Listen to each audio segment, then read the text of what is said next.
स्थित प्रज्ञाशील साधकों, आज हम जो इस बात पर चिंतन करने वाले हैं, आज का हमारा विषय क्या है? प्रशस्त ध्यान। तो प्रशस्त है तो फिर अप्रशस्त भी कहीं ना कहीं होगा ही। भगवान की वाणी इतनी सूक्ष्म है, इतनी गहरी है कि भगवान की वाणी में ये दो ध्यान की बात आई और कहीं पर नहीं आई। केवल भगवान महावीर की वाणी में इन दो ध्यानों का जिक्र मिलता है, अप्रशस्त ध्यान और प्रशस्त ध्यान। और इस प्रशस्त ध्यान के अप्रशस्त ध्यान के दोनों के दो दो भेद किए गए हैं। अप्रशस्त ध्यान के दो भेद है, आर्त और रौद्र ध्यान, और प्रशस्त ध्यान के दो भेद है, धर्म ध्यान और शुक्ल ध्यान। तो ये जो ध्यान बताए हैं, जिस पाठ को हम बोलते हैं कि कायोत्सर्ग में आर्त और रौद्र ध्यान ध्याया हो, धर्म ध्यान शुक्ल ध्यान न ध्याया हो, तो तस्मिच्छामि दुक्कडम। हम सामायिक में इस पाठ को कायोत्सर्ग के पश्चात बोलते हैं। हमने सामायिक सूत्र के विषय को उठाया था, सामायिक सूत्र के पाठों को देखने का हमने प्रयास किया था, तो लगा ये एक छोटा पाठ भी हमको कितनी बड़ी प्रेरणा दे रहा है। आज हम इस पर गौर करें, इस पर थोड़ा सा विचार करें, चिंतन करें, मनन करें कि ये पाठ कितना सारभूत है कि कायोत्सर्ग में ध्यान की आराधना होती है। यानी कि जो उत्तरायण सूत्र के 29वें अध्ययन में भी, सम्यक तो पराक्रम में भी भगवान फरमाते हैं कि काउ सज्ञणम भन्ते जीवे किम जनई। कायोत्सर्ग से जीव क्या प्राप्त करता है? तो वहां बताया, कायोत्सर्ग से जीव निवूय ही ओहरिय भरुव भार बहे पसत छाणो गए सुहम स्वर्णम विहरे। यानी वह जीव जब कायोत्सर्ग करता है तो जीव निवृत्त हृदय वाला हो जाता है, यानी तनाव रहित हो जाता है, और वह अपना भार जैसे भारवाहक उठा करके नीचे रखता है तो वो कितना हल्कापन महसूस करता है। बस उसी प्रकार साधक भी जब अपना बोझ हल्का कर लेता है, जब विकारों का बोझ हल्का करता है, तो वो वैसे ही शांति का अनुभव करता है और फिर प्रशस्त ध्यान में सुख पूर्वक विचरण करता है। पसत झाणो गए सुहम स्वर्णम विहरे। प्रशस्त ध्यान में सुख पूर्वक विचरण करता है। तो जब भगवान ने बताया कायोत्सर्ग जो है, कायोत्सर्ग यानी क्या? काया की ममता का विसर्जन। और जब जीव काया की ममता का विसर्जन कर रहा है तो उस समय जो एकाग्रता है, जब अशुभ में मन एकाग्र हुआ है तो वह आर्त ध्यान और रौद्र ध्यान है, और जब शुभ में एकाग्र है तो उस समय धर्म ध्यान की आराधना है और शुक्ल ध्यान की भी आराधना हो सकती है। तो ये जो आराधना बताई है, अब हमको क्या प्रयास करना है कि हमारा आर्त ध्यान और रौद्र ध्यान कब चल रहा है। यदि हमको महसूस ही नहीं होगा तो हम उससे कभी बच नहीं सकते। तो आर्त ध्यान और रौद्र ध्यान जो है क्या है, बताया गुरुदेव ने बहुत सामान्य शब्दों में बताया कि परिस्थिति की कामना करना आर्त ध्यान है। परिस्थिति को यानी परिस्थिति से लड़ाई करना, झगड़ा करना, वो सब रौद्र ध्यान है। और परिस्थिति को साधना धर्म ध्यान है, और परिस्थिति को लांघना ये शुक्ल ध्यान है। तो परिस्थिति की कामना करनी, अरे मुझे ऐसी सुविधा प्राप्त हो जाए, अरे सभी लोग मेरा कहना माने, अरे सभी मेरा ध्यान रखे, सभी लोग मेरे अनुकूल रहे, सभी मेरा विनय करे, सभी मेरा ध्यान रखे, ये सब आर्त ध्यान की श्रेणी है। और जब ये सब प्राप्त नहीं होता है तो जीव इसके लिए प्रयास करता है, पुरुषार्थ करता है कि सब मुझे ये प्राप्त होना चाहिए, तो वो इसके लिए हिंसा भी कर बैठता है, झूठ बोलता है।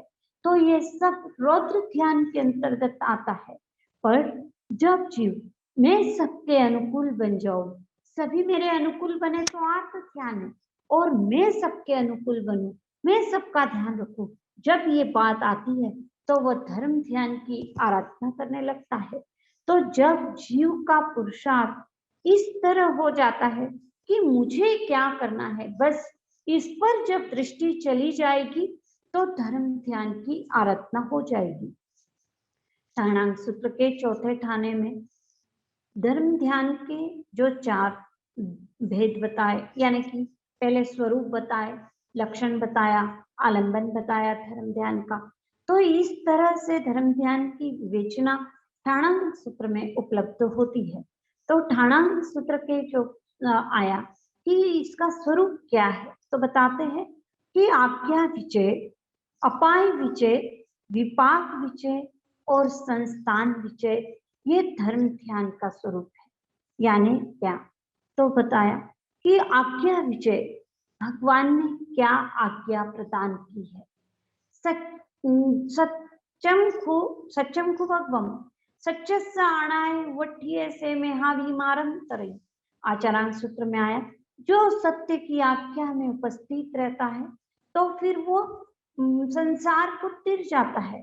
यानी कि क्या करना है, सत्य ही सत्य का के लिए हमको प्रयास करना है, क्योंकि भगवान की आज्ञा सत्य ही है। सत्य को पाना है और सत्य के रास्ते पर चलना है। जब भगवान की आज्ञा ये है तो सबसे पहले आज्ञा विजय, सत्य के रास्ते पर चले, ये बताता है आज्ञा विजय। जैसे कि एक बहुत सुंदर उदाहरण से समझे कि अधिकांश लोगों के साथ हुआ, हमारे साथ भी हुआ, पर उस समय समझ नहीं थी। तो फिर अब लगता है कि देखो कितना सुंदर आदर्श प्रस्तुत किया। एक श्रावक के पिताजी ने एक बार प्रिंसिपल के पास स्कूल की एडमिशन करवाने गए। बोले ये 2 साल छोटा है। तो फिर प्रिंसिपल ने कहा कोई बात नहीं, हम इसकी उम्र 2 साल बढ़ा करके फिर हम इसको स्कूल में डाल देते हैं। तो फिर उनके पिताजी इतने नाराज हुए प्रिंसिपल पर कि जिस बच्चे की बुनियादी झूठ पर खड़ी है उसकी जीवन का निर्माण कैसे हो सकता है, इसलिए मुझे नहीं चाहिए कि मैं इसको झूठ बोल करके स्कूल में डालूं। मेरी बिल्कुल भावना नहीं। 1964 की बात है और जब इस प्रकार की चर्चा हुई, उस समय नहीं पता था कि सत्य का लाभ 2008 में जाकर के उनको मिलने वाला है। और उस समय यदि उनकी उम्र 2 साल कम होती तो उनको बड़े अधिकारी की पोस्ट नहीं मिलती। तो इसलिए उनको जो 2 साल रोका गया उसका फल उनको 2008 में मिला। व्यावहारिक उदाहरणों से स्पष्ट होता है सत्य की महिमा कितनी है। तो भगवान ने तो इसके लिए कहा कि जिसको धर्म ध्यान की आराधना करनी है उसको सबसे पहले आज्ञा विजय पर चलना होगा, यानी कि सत्य पर चलना होगा। और जो सत्य की आज्ञा में उपस्थित हो जाता है तो वो फिर संसार सागर को पार कर लेता है।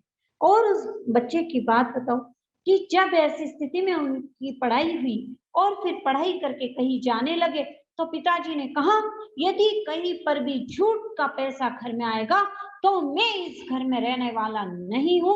इसलिए ध्यान रख लेना कि केवल न्याय और नीति पर आपको चलना है। और यदि इतना सा भी झूठ होगा और आप जज बन गए हो तो फिर जज बन गए तो आपका सगा बाप भी कुछ कह दे तो आपको मानना नहीं है। जो कानून कहे उसके अनुरूप आपको कार्य करना है। कैसी सत्य के प्रति निष्ठा।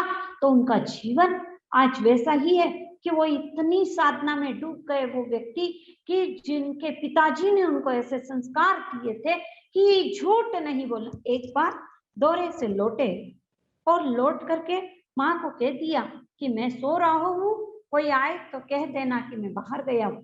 पिताजी को जब पता चला बड़ी पीड़ा हुई और बस उन्होंने कह दिया कि बस ये तीली लगा ले जीभ के ऊपर और आइंदा यदि झूठ बोला तो देख लेना। बस उस दिन का दिन था बोले, और आज का दिन है कि मैंने कभी झूठ बोलने का प्रयास नहीं किया। तो सत्य की आज्ञा में जो उपस्थित होता है धर्म की शुरुआत वहीं पर हो सकती है। वो आज्ञा विजय को प्राप्त करता है और फिर अपाय विजय की ओर उसकी गति बढ़ती है। अपाय विजय यानी अपने दोषों को वो देखने लगता है। धर्म ध्यान की आराधना करनी है तो धर्म ध्यान की आराधना कौन कर सकता है?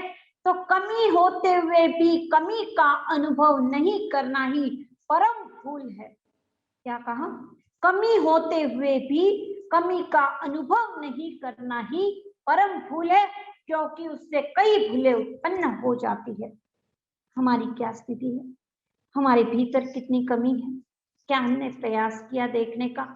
दूसरों की कमियां तो हम देखने लगते हैं, पर स्वयं की कमी की ओर ध्यान ही नहीं जाता है। तो कैसे उत्थान हो सकता है? कैसे हम आगे बढ़ सकते हैं? हमको तो अब आगे बढ़ना है, हमको तो अब आगे बढ़ना है। ये मनुष्य जीवन इसीलिए प्राप्त हुआ है। केवल सुन करके रह गए तो उत्थान नहीं हो सकता। एक तोते को, एक पंडित जी के पास वो तोता था और पंडित जी उसको व्याख्यान में ले जाया करते थे और वो तोता मानव की वाणी बोलता था। तो एक बार उसने व्याख्यान में सुना तो क्या कि जो त्याग त्याग करता है वो बंधन मुक्त हो जाता है, त्याग से बंधन मुक्त हो जाता है। तो फिर जब उसके दिमाग में आया, अरे त्याग से बंधन मुक्त होता है, बोलने लगा वो, त्याग से बंधन मुक्त होता है, त्याग से बंधन मुक्त होने लगा। तो पंडित जी ने सोचा कि तोते ने बात तो काम की पकड़ी है। तो एक दिन तोते ने सोचा कि मैंने सुना तो जरूर है, पर आज मुझे इसका अमल करना है। अब अमल कैसे करूं? तो बस पंडित जी ने पिंजरे में तो बढ़िया माल रख दिया, काजू किशमिश सब माल पड़ा है। और पंडित जी देख रहे कि तोता न हलता है, न चलता है, न कुछ कर रहा है, न हिल रहा है, न बैठ रहा है। बात क्या है? तो देखा कि ये तोता कुछ भी नहीं कर रहा है, मर गया। क्या मुझे इसकी हिंसा का दोष लग जाएगा? बड़ी पीड़ा हुई और उन्होंने पिंजरा खोला। पिंजरा खोला और बस वो तो पिंजरे से उड़ा और बाहर मंडल पर जाकर बैठ गया और बोलने लगा, त्याग से बंधन मुक्त होते हैं, त्याग से बंधन मुक्त होते हैं। ये बात आपने तो सामान्य रूप से समझी थी, पर आज मैंने इसको विशेष रूप से समझ लिया है। त्याग, मैंने ये त्याग किया था, न खा रहा था मैं, न पी रहा था मैं, बस मैंने तो सामान्य त्याग किया, पर उससे भी मेरा छुटकारा हो गया, मैं बंधन मुक्त हो गया। त्याग से छुटकारा होता है, बस इसका रहस्य मुझे समझ में आ गया। क्या केवल बोलने मात्र से रहस्य समझ में आ जाए? हम केवल बोलते रहेंगे, धर्म केवल मात्र उसको हम रट कर बस जिह्वा के द्वारा हम उसको बार बार पुनरावर्तन भी उसका करते रहेंगे, पर क्या हमारा उससे उत्थान हो सकता है? धर्म ध्यान का स्वरूप हमको समझना है। तो दूसरा बताया अपाय विजय, बहुत महत्वपूर्ण है कि दोषों को जानना है। अपाय माने दोष, अपायापगम अतिशय भगवान का होता है कि जो दोषों से परे हो गए उनके अपायापगम अतिशय हो गया।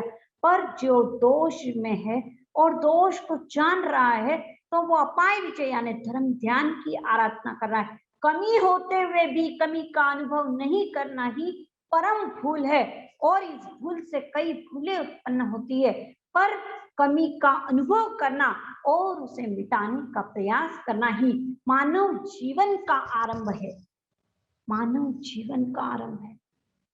मनुष्य का जीवन मिला और जब जन्म हुआ उसी को हमने आरंभ समझ लिया, पर उससे आरंभ नहीं, कमी का अनुभव करके उसको मिटाने का प्रयास करने के लिए रात दिन तत्पर रहना है, रात दिन ऐसा पुरुषार्थ करना है कि अब कमी महसूस हो गई, पर अब मुझे उन कमियों को बार बार उसको दोहराना नहीं है, क्योंकि यदि उसका दोहरान किया तो फिर हमारा उत्थान कैसे होगा? उसको मिटाने का प्रयास करना है, पुरुषार्थ करना है। अब उसको मिटाने का जब पुरुषार्थ प्रारंभ होता है तो यही मानव जीवन का आरंभ है। यही से जीवन का महत्व हमने समझा, इसीलिए कहा कि ये मानव जीवन का आरंभ है। इस जीवन की यही महत्ता है, यही महत्ता है। एक भाई 10 दिन से सोने का उसको अवकाश नहीं मिला था।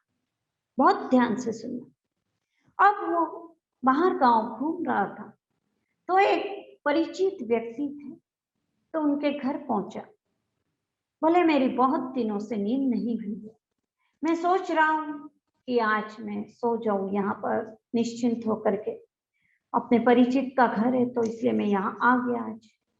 तो क्या आप मुझे थोड़ी सी मेरी व्यवस्था करेंगे? तो बोले कि देखो भाई, हमारे पास रूम है, गद्दा है, और आपको यदि एयर कंडीशनर रूम चाहिए वो भी है, बस सब कुछ है। आप आराम से उस रूम में सो सकते हो। बस बात इतनी सी है कि कल वहां पर सर्प देखा था। फिर भी यदि आप सोना चाहते हैं तो जरूर सोइए, बहुत दिन की थकान है और वही एक रूम खाली है। तो अब क्या करेगा? तो वो सोएगा वहां जाकर के। नींद नींद आंखों में घेर रही है और लग रहा है अब तो कुछ भी काम नहीं हो सकता। अब रूम है, गद्दा है, सब कुछ है, लोग भी चिर परिचित है, सब कुछ होने के बावजूद भी अब वो उस रूम में जाना नहीं चाहता है। क्यों नहीं जाना चाहता है? क्यों वो नींद नहीं लेना चाहता है? क्योंकि जब पता चल गया सांप है तो फिर वहां नींद नहीं आ सकती।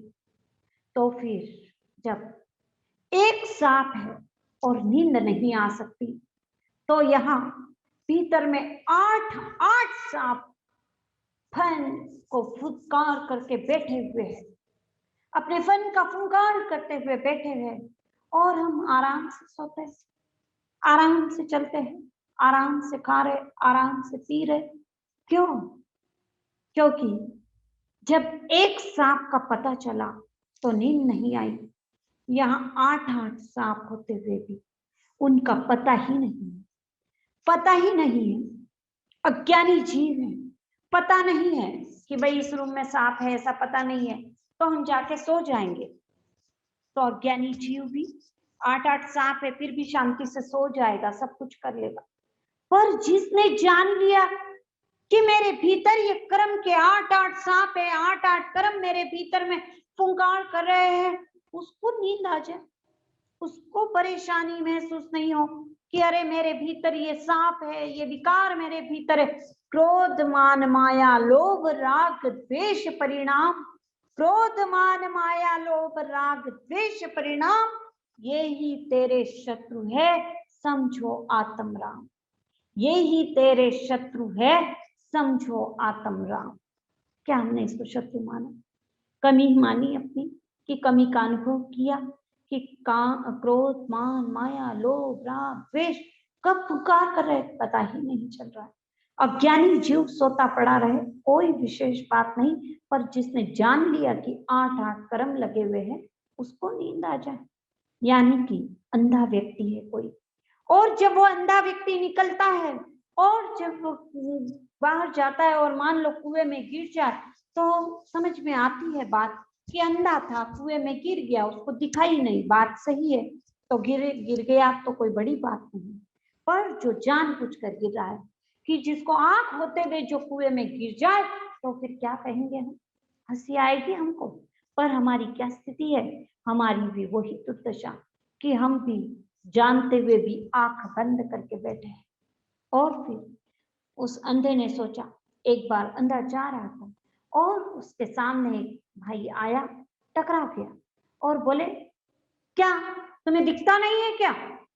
अरे भाई मैं अंधा हूँ, उसने कहा। अच्छा अंधे हो क्या? हाँ भाई मैं अंधा हूँ। ठीक है बोले, चले चले। दूसरे दिन अंधे व्यक्ति ने सोचा कि मैं आज लालटेन लेकर जाता हूँ, तो लालटेन लेकर गया और वही व्यक्ति सामने से गुजरा तो बोले, क्या कल तो कह रहे थे मैं अंधा हूं और आज लालटेन लेकर के आ गए हो? तो बोले, भाई मैं लालटेन इसलिए लाया, मैं तो अंधा हूं, मुझे रास्ता नहीं दिखाई देता है, पर तुम तो आंख वाले हो, तुमको दिखाई दे कि मैं यहाँ पर खड़ा हूँ, मैं अंधा व्यक्ति यहाँ खड़ा हूँ, तुम्हारे लिए मैं ये लालटेन लेकर के आया। हमारी स्थिति क्या है? हमारी स्थिति क्या है? हम गौर करें, हम अपने आप को देखें कि हम अपनी गलती को स्वीकार नहीं करना चाहते, कि कमी होते हुए भी कमी का हम अनुभव नहीं करते, कि हाँ मेरी गलती हुई थी, मैंने बराबर नहीं देखा, मैंने गलती की, चलते समय मैंने एरिया समिति का ध्यान नहीं रखा, वो बात नहीं आती है। दूसरों की गलती नजर आती है कि तुमको दिखाई नहीं देता है क्या। सबसे पहले बाधा वहीं से प्रारंभ होती है। तो कमी का अनुभव करके और उसको मिटाने का जो प्रयास प्रारंभ कर देता है तो मानव जीवन का आरंभ हो जाता है। और फिर जब ये मनुष्य जीवन यानी कि जो गिनती में लेने लायक है, क्योंकि ऐसे तो अनंत जन्म बीत गए, भगवान के भी अनंत जन्म बीत जाते हैं, पर कौन से भव याद रखते हैं। भव 27 वीर के ऋषभ 13 संत बार, नवनेम 10 पार्श्व के, शेष 3 भव पार। 24 तीर्थंकरों के आपको सबको याद है कि कौन से भव गिने जाते हैं। भव 27 वीर के, 27 भव वीर के याद कर लिए जाते हैं। तो कौन से भव याद किए जाते हैं? जहां सम्यक दर्शन प्राप्त होता है वहां से भव की गिनती होती है। ऋषभ के 13 भव ऋषभनाथ भगवान के, फिर संत बार शांतिनाथ भगवान के 12, नवनेम 10 पार्श्व के नेमिनाथ भगवान के 9, पार्श्वनाथ भगवान के 10 और शेष तीर्थंकर तो समय दर्शन प्राप्ति के बाद में 3 भव में मोक्ष पदार्थ गए। तो वही भव गिने जाते हैं। मानव जीवन का आरंभ तभी से गिना जाता है कि जब हमको कमी का अनुभव होने लग जाए। अभी तक कमी का अनुभव नहीं हुआ, क्योंकि आज तक हमने क्या प्रयास किया कि दूसरा व्यक्ति बदल जाए। आर्थ ध्यान क्या कर रहे हैं हम कि सब मेरे अनुकूल बन जाए। हम परिस्थिति को बदलने का प्रयास कर रहे हैं। नापसंद नहीं चाहिए, मन को नापसंद विषय नहीं चाहिए, शब्द भी नापसंद नहीं चाहिए, रूप नापसंद नहीं चाहिए, गंध नापसंद नहीं चाहिए, रस नापसंद नहीं चाहिए, स्पर्श नापसंद नहीं चाहिए, और पसंदीदा टिका रहे, शब्द अच्छे मिले हमेशा मिलते रहे, रूप अच्छा मिला हमेशा मिलता रहे। तो हम किस में लग गए हैं कि भाई हमको तो मनोज्ञ का वियोग मनोज्ञ का संयोग चिंतवे और मनोज्ञ का वियोग चिंतवे, इसी में हमारी जिंदगी पूरी हो रही है। भविष्य का हम चिंतन करते रहते हैं। वस्तु बदल जाए, व्यक्ति बदल जाए, व्यक्ति जो मेरे प्रिय है मैं उनके साथ रहूं, जो मेरे अप्रिय है उनके पास में नहीं रहूं, ये अमनोज्ञ इनका वियोग हो जाए, ये बहुत बोलते हैं इनसे वियोग हो जाए, ये व्यक्ति नहीं चाहिए, अरे ये चला जाए, अरे ये हट जाए। रात दिन यही प्रयास क्या किया हमने, आर्त ध्यान करने लग गए। और जब समझ आती है, भगवान की वाणी सुनने का मौका मिलता है, तो लगता है हम क्या करने लग गए। अब हमको अपने आप को जानना है, देखना है, अपने आप को पहचानना है और अपने में रमण करना है। दूसरों को बहुत देख लिया, रात दिन दूसरों को देखते रहे, जानते रहे, दूसरों की चर्चा करते रहे, दूसरों का चिंतन करते रहे और स्वयं को भूल गए, स्वयं को भूल गए। अनादिकाल से जीव ने यही गलती की, अब इसका अंत कर देना है। अब दूसरों की चर्चा नहीं, दूसरों का चिंतन नहीं, और परिस्थिति के अनुकूलता और अनुकूल और प्रतिकूल परिस्थिति का अपने पर प्रभाव न होने देना ही महान बल है। अनुकूल तथा प्रतिकूल परिस्थिति का अपने पर प्रभाव न होने देना ही महान बल है। इस महान बल को अब अपना लेना है कि चाहे जैसी परिस्थिति हो उसमें आर्त ध्यान क्यों करें, उस परिस्थिति का सदुपयोग करें। अपनी प्रसन्नता किसी और पर निर्भर होना ही प्रमाद है।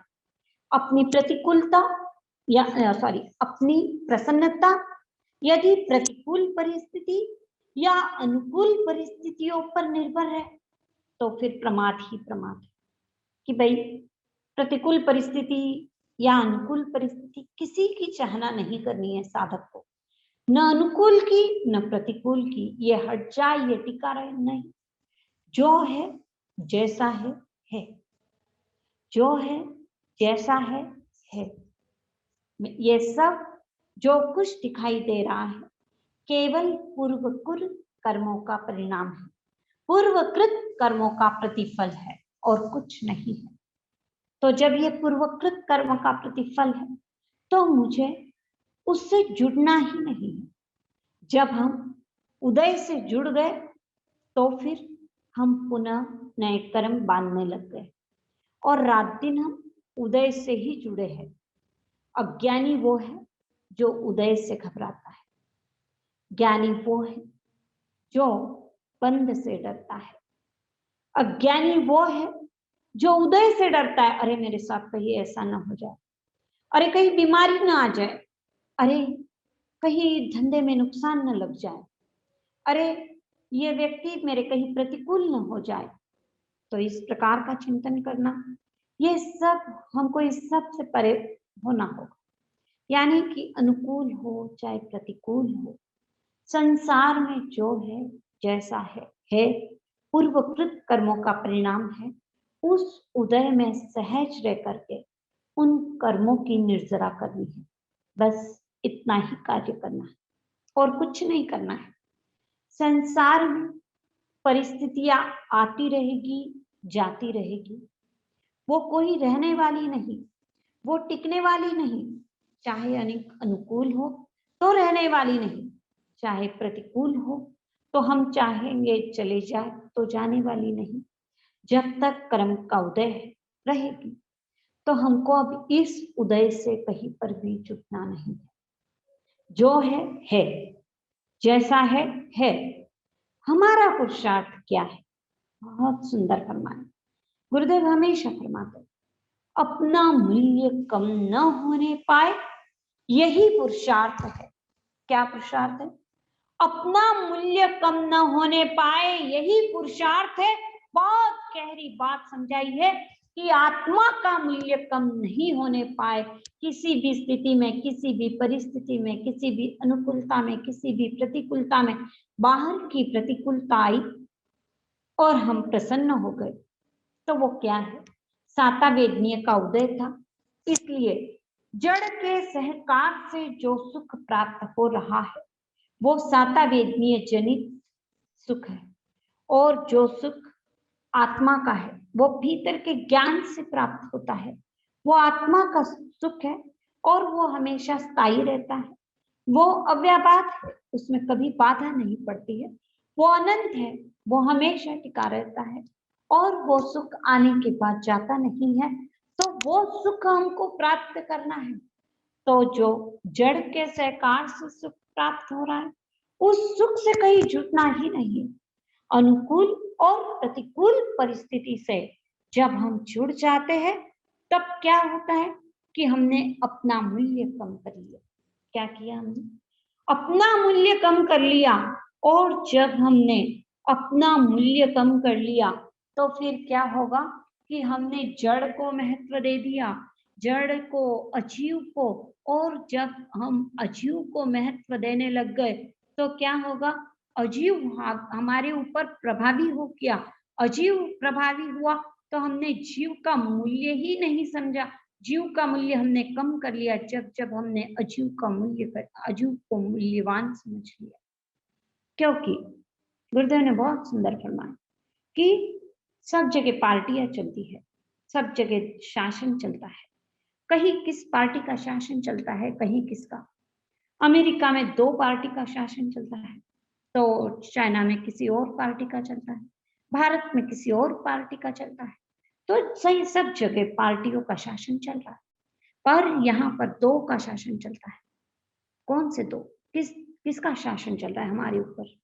अनादिकाल की यात्रा में किसका शासन चल रहा है? भाजपा का नहीं, कांग्रेस का नहीं। हमारे ऊपर मोहराज का शासन है या जिनराज का शासन हो सकता है। जब मोहराज का शासन होता है तो जिनराज का शासन नहीं होता है, जब जिनराज का शासन होता है तो मोहराज का शासन नहीं होता है।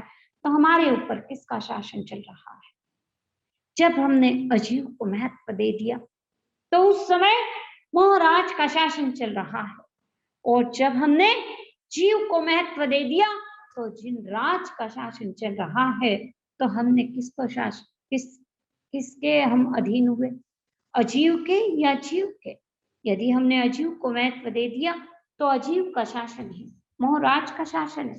क्योंकि जब हम मोह में आबद्ध होते हैं तभी हम अजीव को महत्व देते हैं, और जब हम अजीव से परे हटते हैं तो फिर जिनराज का शासन होता है। तो उस जिनराज के शासन में अब हमको रात दिन रहना है, जीव का प्रभाव रहे, अपना मूल्य कम न होने पाए। क्या कहा? अपना मूल्य कहीं पर भी कम न होने पाए, यही सही पुरुषार्थ है। अब चाहे जैसे कर्म का उदय हो, और हमने उस समय यदि जीव को महत्व दिया, कर्म को महत्व नहीं दिया, कर्म अजीव है, अब हमने अजीव को महत्व नहीं दिया, जीव को महत्व दिया, और जिस समय हमने जीव को महत्व दे दिया तो फिर सही पुरुषार्थ हो गया, और उस समय हम समता में लीन रह जाएंगे, अपने स्वभाव में स्थित रह जाएंगे, अपने उपयोग धर्म में स्थित रह जाएंगे। और जिस समय हमने क्या किया कि अपना मूल्य कम कर दिया और हमने अजीव का मूल्य बढ़ा दिया, तो हमने वहां पर कर्म बंद कर लिए, क्योंकि हमने कर्म को महत्ता दे दी, हमने उदय को प्रभावी मान लिया, हमने अनुकूल और प्रतिकूल परिस्थिति को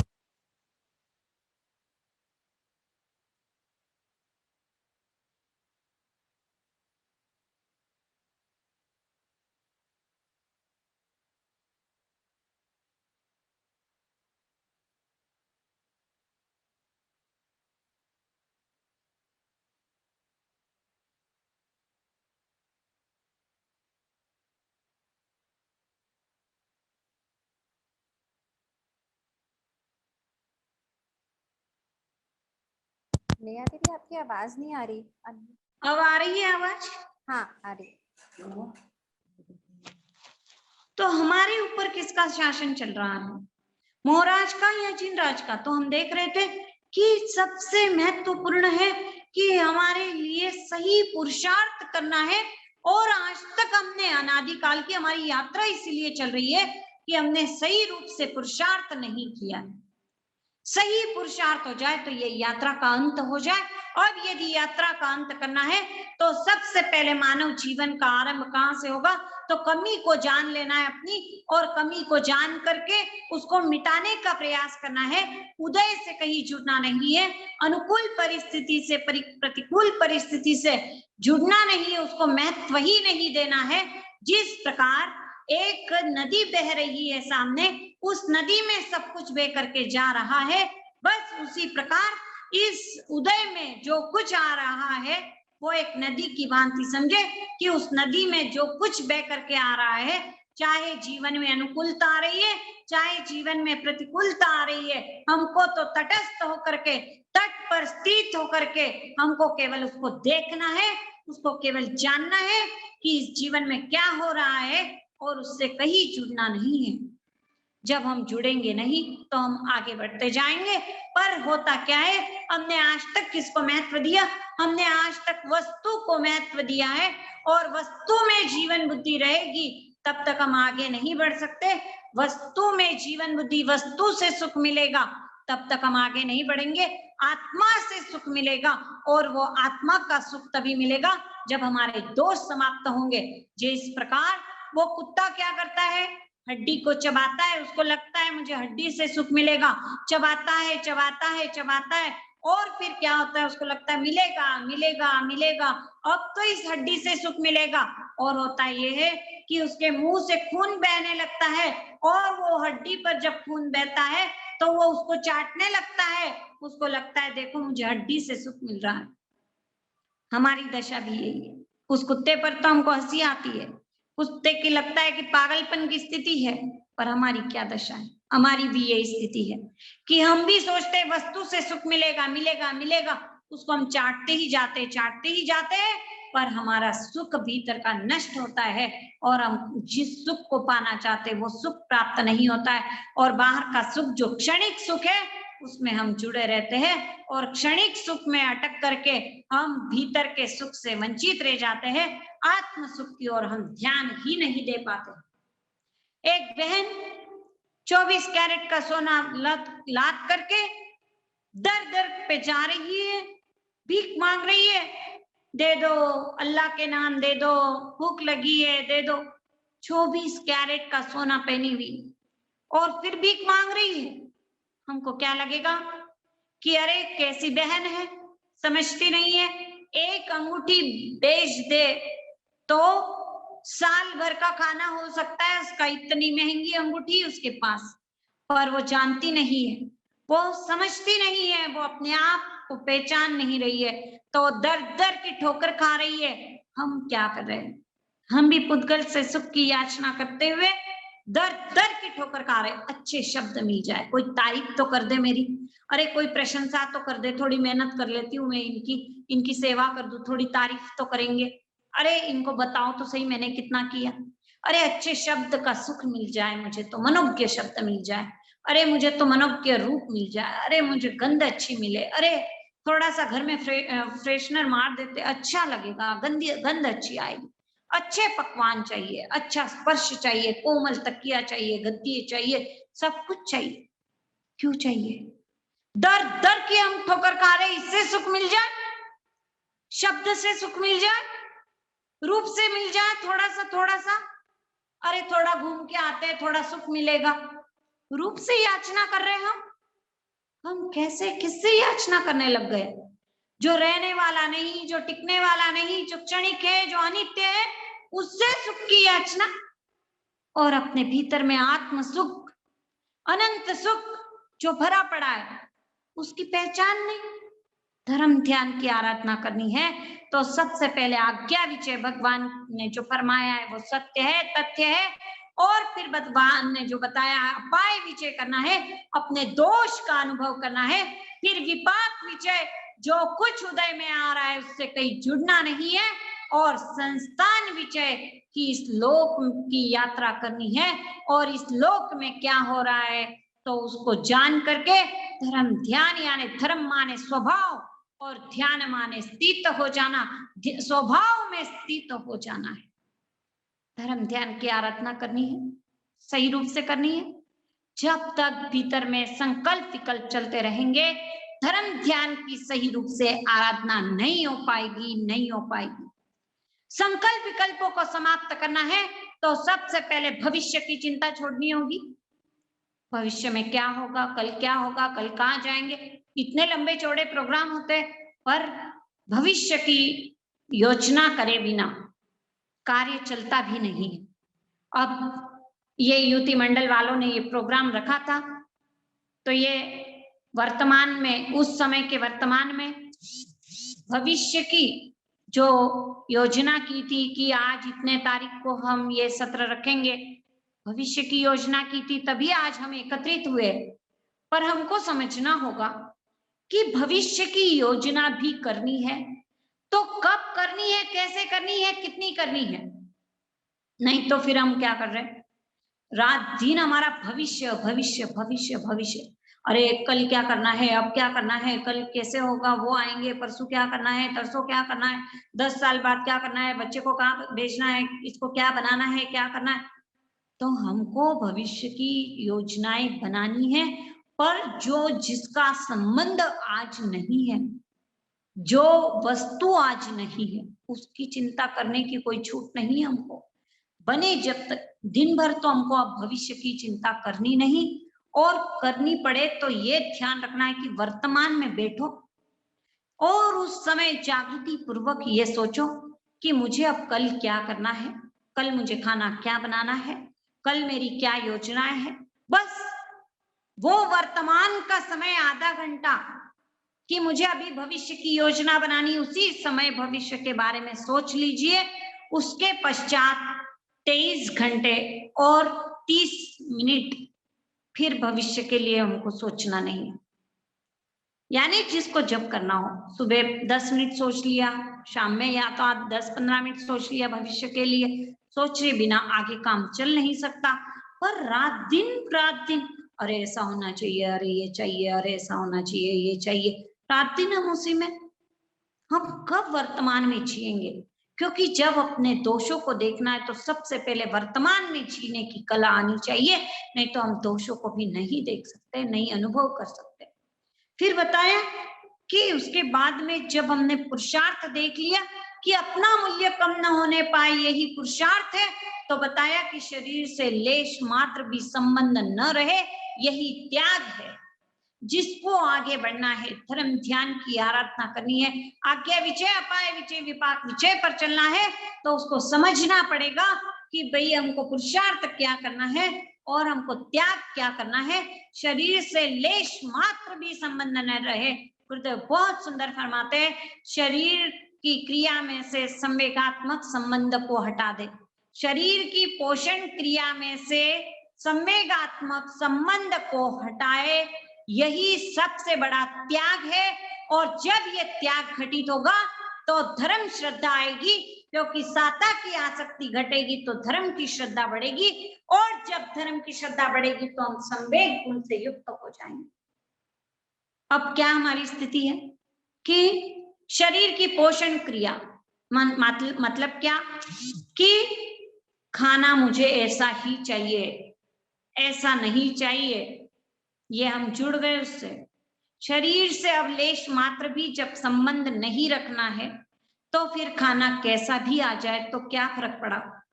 नमक ज्यादा आ जाए तो क्या हो जाएगा, मिर्च ज्यादा आ जाए तो क्या होगा, कम आ जाए तो क्या होगा। यानी कि मीठा है तो क्या, नहीं है तो क्या, कड़वा मिला तो क्या, नहीं मिला तो क्या, हमको कहीं जुड़ने की छूट ही नहीं है। शरीर की पोषण क्रिया में से संवेगात्मक संबंध को हटाना है। कपड़ा ऐसा ही चाहिए, ऐसा नहीं चाहिए, ऐसा ही मिलना चाहिए, ऐसी ही डिजाइन चाहिए तो फिर हम जुड़ गए शरीर से। ऐसी ही वस्तु चाहिए, ये चाहिए, वो चाहिए, आवश्यकता पूर्ति में बाधा नहीं है। बात को समझे, शरीर की आवश्यकता पूर्ति में बाधा नहीं है, पर इच्छा की पूर्ति तो कहीं करनी ही नहीं है। जहां हमने शरीर से लेश मात्र भी संबंध न रखना है, यानी क्या कि इसकी इच्छा पूर्ति नहीं करना है। शरीर की आवश्यकता दूध है, पर मन की इच्छा इसमें बादाम चाहिए, इसमें केसर चाहिए, इसमें इलायची चाहिए, मन की इच्छा है। शरीर की आवश्यकता नींद है, पर मन की इच्छा एसी चाहिए, कूलर चाहिए, पंख ये चाहिए, डनलप का गद्दा चाहिए। शरीर की आवश्यकता भोजन है, पर मन की इच्छा कि राजभोग चाहिए, मिठाई चाहिए, सब मन की इच्छा है। शरीर की आवश्यकता पूर्ति में बाधा नहीं है, पर मन की इच्छा पूर्ति तो कहीं करनी ही नहीं है। तब हम ये त्याग कर सकते हैं, और इस त्याग मार्ग पर जब हम आगे बढ़ेंगे तब हम इन क्रोध, मान, माया, लोभ आदि विकारों को भी दूर कर पाएंगे। अन्यथा केवल हम चर्चा करते रहेंगे और इन विकारों को हम समाप्त नहीं कर पाएंगे। इसलिए अब हमको ध्यान रखना है कि अब हमको कहीं जुड़ना नहीं है। अब यदि आत्मा का सुख पाना है, आत्मा में सब कुछ है, अनंत सुख है, तो रसनेन्द्रिय से सुख की याचना करेंगे। अब हम मिठाई से सुख की याचना करेंगे, भोजन से सुख की याचना करेंगे। बाहर से सुख नहीं मिल सकता, नहीं मिल सकता, नहीं मिल सकता। हमारी सोच सम्यक हो जाए, सुख मिलेगा। सुख भीतर में है, मिलेगा क्या? बस बाहर से हटने की देर है, अपने आप वो मिल जाएगा। बस बाहर से हटना है, मिथ्यात्व समाप्त हो जाए। मिथ्यात्व यही है, सुख बाहर से मिलेगा और जो भीतर में है वो बाहर से कभी मिल नहीं सकता। रास्ता ही विरुद्ध हो गया, पश्चिम का रास्ता हो गया, पूरब में चलना था। फिर हम मंजिल तक कैसे पहुंचेंगे? मंजिल तक पहुंचना है तो सही रास्ते पर चलना पड़ेगा। इसलिए सबसे पहले सम्यक दर्शन आवश्यक है। सम्यक दर्शन प्राप्त होते ही जीव का तो उत्थान प्रारंभ हो ही जाता है।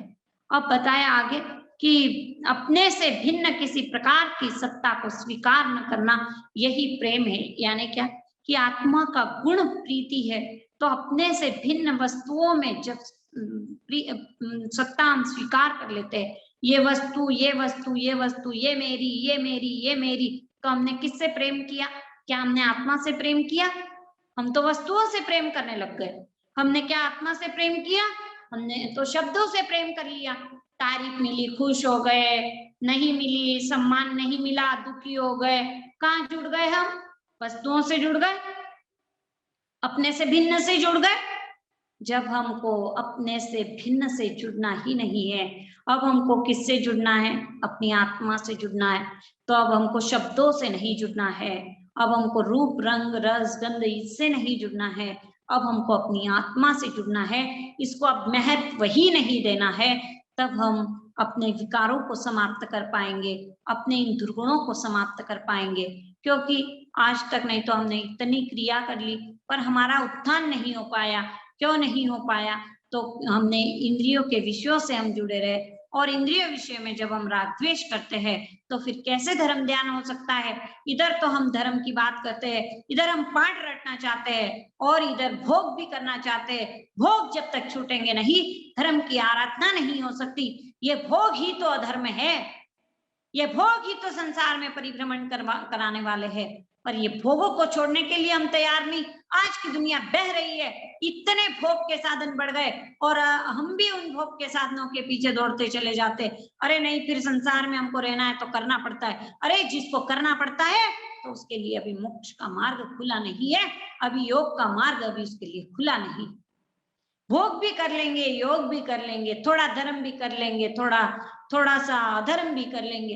अरे ये विक्षिप्त दशा है। ये चित्त की 5 दशाओं में विक्षिप्त चित्त बताया कि वो कभी धर्म की ओर जाता है, कभी अधर्म की ओर जाता है, कभी उसको भोग अच्छे लगते हैं, कभी उसको योग अच्छा लगता है, कभी तो उसको साधु संत अच्छे लगते हैं, कभी तो उसको सिनेमा हॉल अच्छा लग रहा है। कैसे धर्म ध्यान की आराधना होगी? सोचो तो सही, हम गहराई से सोचो तो सही। भोग नहीं समाप्त हुए तो कैसे योग के मार्ग पर आगे बढ़ पाएगा जीव? और यदि अभी भोग नहीं छोड़े, किस गति में जाकर के भोग को छोड़ेगा? यहाँ पर नहीं छोड़े, संज्ञा नहीं छूटी। आहार संज्ञा, भय संज्ञा, मैथुन संज्ञा, परिग्रह संज्ञा, केवल पाठ बोल देते हैं कि इन संज्ञा का सेवन किया तो तस्मिच्छामि दुक्कडम, पर जब तक इन संज्ञाओं से ऊपर नहीं उठेंगे आगे बढ़ेंगे कैसे?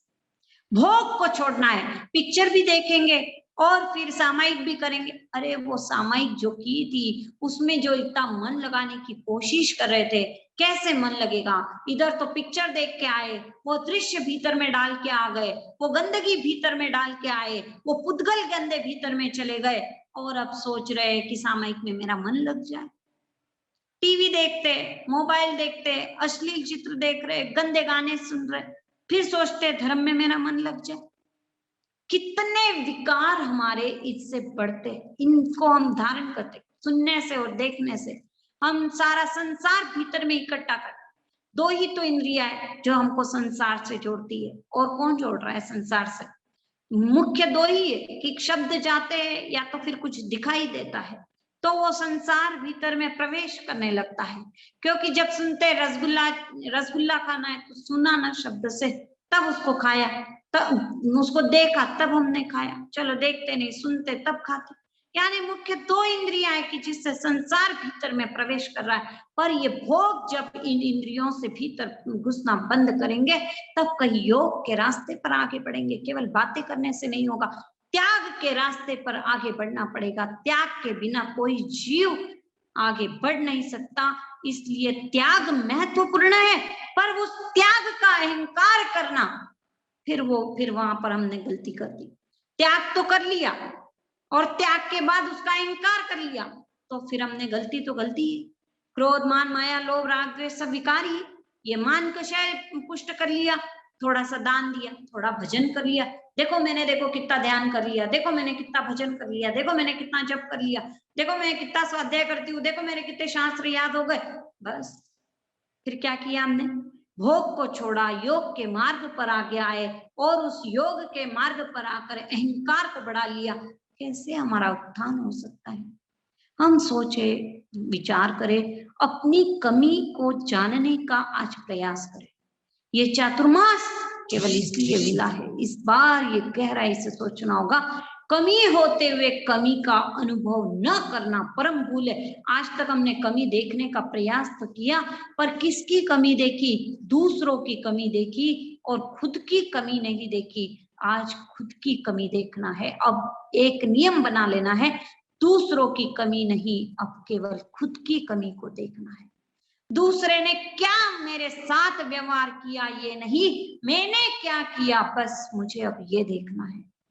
आज तक दूसरों को देखा, दूसरों को जाना, पर उत्तराध्ययन सूत्र के 15वें अध्ययन में आ गया, जो अपनी ओर देखता है वो साधक है। आय गवेश है, जो केवल अपनी गवेषणा करता है, अपनी खोज करता है, अपने को जानने का प्रयास करता है, आत्मरमण करता है। आय गुप्ते, आय रखिए, जो आत्मरक्षित होता है, जो आत्मगुप्त होता है, वही साधक है, वही आगे बढ़ सकता है।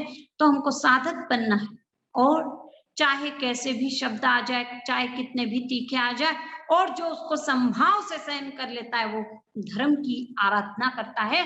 दशविकालिक सूत्र में बहुत सुंदर बताया है कि जो कठिन से कठिन शब्दों को भी सहनता पूर्वक सहन कर लेता है, वो दोबारा याद भी नहीं आए कि उसने मुझे क्या सुनाया था, किसी ने मुझे क्या कहा था, याद भी नहीं आए, तो हम आगे बढ़ सकते हैं। धर्म, व्यवहार और निश्चय दोनों को साथ में लेकर आगे बढ़ना है, क्योंकि हम केवल व्यवहार पक्ष में धर्म को रखेंगे और निश्चय में नहीं, तो भी कार्य करने वाला नहीं है। निश्चय रूप से भी और व्यवहार से भी धर्म की आराधना करनी है, तो बाहर में जब आर्त और रौद्र ध्यान समाप्त हो जाता है, तो जीवन बहुत सहज और सरल बन जाता है। कुछ चाहिए ही नहीं, तो आर्त ध्यान नहीं होगा, फिर उसके लिए न झूठ बोलना पड़ता है, न हिंसा करनी पड़ती है, न चोरी करनी पड़ती है, न दंभ करना पड़ता है, तो कितना सरल जीवन हो जाता है, कितना सहज हो जाता है, और स्वयं के लिए भी सहज और दूसरे के लिए भी सहज। यानी हमारे कारण किसी जीव को तकलीफ नहीं पहुंचे, हमारे शब्दों से किसी को तकलीफ नहीं पहुंचे, हमारी इच्छाओं के कारण किसी को परेशान नहीं होना पड़े। हमारी इच्छाएं मान लो अनाप शनाप है, तो सामने कितना उसको कमाना पड़ेगा उस व्यक्ति को, तो फिर उसको कितनी मेहनत करनी पड़ेगी, तो फिर हमारे कारण किसी को कष्ट ही तो होगा ना। यदि किसी को सोना चांदी चाहिए, तो एक पत्नी ने कहा अपने पति से मुझे सोना चांदी चाहिए, तो उसको कितनी मेहनत करनी पड़ेगी, अरे इसको चाहिए, अरे इसको चाहिए, फिर मकान चाहिए, कितनी मेहनत करनी पड़ेगी, और कुछ नहीं चाहिए, तो फिर किसी को दूसरों को परेशानी हो सकती है क्या? अपनी इच्छाओं के कारण हम दूसरों को भी कभी कभी परेशान कर देते हैं। तब हमको ये ध्यान रखना है, अपने कारण कहीं किसी को भी परेशानी नहीं हो, अपने ऐसे शब्द रहे कि किसी को दुख नहीं पहुंचे, किसी को पीड़ा नहीं पहुंचे, हमारी आवश्यकता की पूर्ति में किसी को भी परेशानी नहीं हो। जो खाना बनाया खा लिया, तो फिर सामने वाले को परेशानी होगी क्या कि अरे ये नहीं खाना, वो नहीं खाना है, इनको तो यही चाहिए, वही चाहिए। सामने वाले को कहीं अपने कारण पीड़ा नहीं पहुंचे, दुख नहीं पहुंचे, कष्ट नहीं पहुंचे, और अपना व्यवहार ऐसा रहे, तो उस धर्म की प्रभाव न होने में कहीं देर नहीं लग सकती। कितनी धर्म की प्रभाव न हो सकती है, घर बैठे हम धर्म की प्रभाव ना कर सकते, क्योंकि आचार आचार ही प्रचार का सक्रिय रूप है, आचार ही भक्ति का सक्रिय रूप है। तो हमारा आचरण रहेगा तो प्रचार अपने आप हो जाएगा। प्रचार करने के लिए कोई मेहनत नहीं करनी पड़ती, हमारे आचरण से धर्म की प्रभावना स्वतः ही सहज ही हो जाती है। तो हमको ये प्रयास करना है, हमारे सबके भीतर में ज्ञान है, और कोई गुरु ज्ञान नहीं देते, गुरु ज्ञान नहीं देते, गुरु ज्ञान को जगाते हैं। गुरु ज्ञान नहीं देते, गुरु ज्ञान को जगाते हैं। और किसी का गुरु नहीं कहता कि कोई पाप करे, तो हम इन पापों से कैसे बचे? तो आज्ञा विचय भगवान की वाणी सत्य है, तथ्य है, यथार्थ है। इसकी दृढ़ श्रद्धा, आज्ञा विचय, अपाय विचय में अपने दोषों को जानना, विपाक विचय में कर्म के उदय में सहज रहना, और संस्थान विषय लोक को जानना, में उसको जानने का प्रयास करना, ये उसका संस्थान विषय है, और धर्म ध्यान का ये स्वरूप है। और फिर इसके लक्षण बताए कि भाई सूत्र रुचि होती है, कौन कौन सी रुचि होती है, तो ये सब लक्षण है उसके। फिर बताया कि 4 प्रकार उसके बताए कि भाई क्या करना होता है, वाचना, रचना, धर्म ध्यान के आलम्बन बताए, वाचना, रचना, परिवर्तना, और उसके पश्चात में बताया है अनुप्रेक्षा। तो ये धर्म ध्यान के 4 आलम्बन है, और हम इन बातों को समझकर अनुप्रेक्षा की गहराई में उतरे, तब फिर हम आगे बढ़ सकते हैं। अनुप्रेक्षा की गहराई में हम जो भी उतरने का प्रयास करेंगे, तो टाणांग सूत्र में बताया 4 प्रकार की अनुप्रेक्षा है धर्म ध्यान के लिए। धर्म ध्यान के लिए 4 ये बताई है कि 1 मिनट थोड़ा सा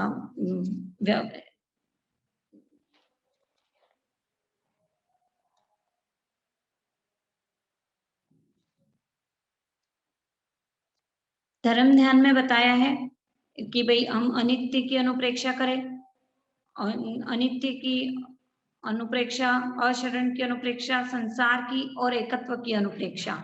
तो ये 4 प्रकार की ये बताई है अनुप्रेक्षा। तो हम इस धर्म ध्यान के स्वरूप को समझकर इसे हृदयंगम करें और साधना आराधना कर अपने भव भ्रमण को सीमित करें। यही शुभ भावना, मंगल कामना सभी से सादर जय जिनेन्द्र, सादर प्रणाम। बहुत बहुत